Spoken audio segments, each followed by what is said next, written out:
raha iverenina kosa ny makasika ny fanondranana antsokosoko ny bois de rose hatramin'izao tsy mbola nisy na iray azy any anarana nivoaka overoroika tao anatin'ny fanapahana sy ny fanondranana ny bois de rose eo anatrehan'izay dia mitondra ny fomba fijeriny ary mahatoky ny fiaraha-miasa ny fitsarana sy ny Bianco ny maître Willy Razafinjatovo eo anatrehan'ireto fandrombana ny harem-pirenena ireto. Manantena fiovany eo amin'ny fifandraisan'ny Bianco sy ny fitsarany maître Willy Razafinjatovo. Everiny ihany koa fa izy toy ny antota taratasy sasany efa natanan'ny Bianco ao anatin'izany fitoriana samihafa mikasika ny rarandramena izany. Ny fanoloana zany satria ino zavatra tsy hoe sanatria hoe tsy nahavita na nahavita ny général faly fa isaky 5 taona moa zany dia tsy maintsy tokony soliana izy io.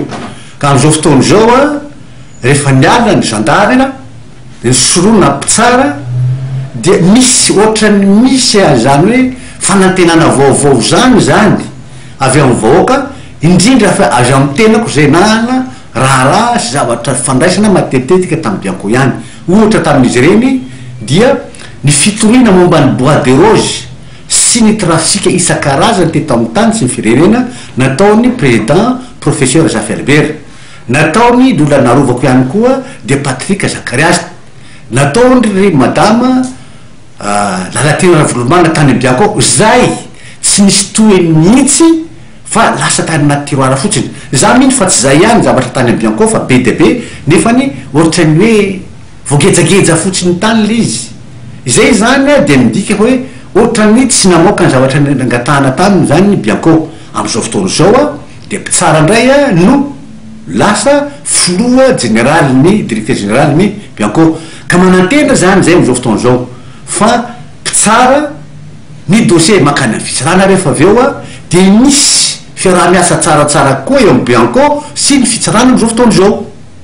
Ao anatin'izay koa zany ny fanantenana fa mety hijanona ihany koa zany amin'izao fotoana izao ny hoe resaka intervention noho ny teny napetraky ny président de la république dia ny hoe hajanona amin'izay ny zavatra tsy mety rehetra fa hametraka fitsarana mipetraka amin'ny tokony ho izy ekena sy tiany vahoaka ary akatoavin'ny vahoaka ny didy ao aminy satria marina sy atokisana zavatra avy eo.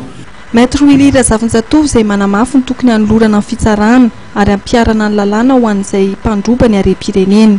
Io andramena io tsy hitako mihitsy dia tsy hamoana ny anarany izay mpanao an'izany fanondranana antsokosoko le trafiquant zany satria vola be dia be ho an'ny firenena io sady harem-pirenena io izay teneniko matetika hoe ny harem-pirenena tsy natao ho an'olona 20, 100, 100, 300, 400 na 500 fa natao ho an'ny vahoaka.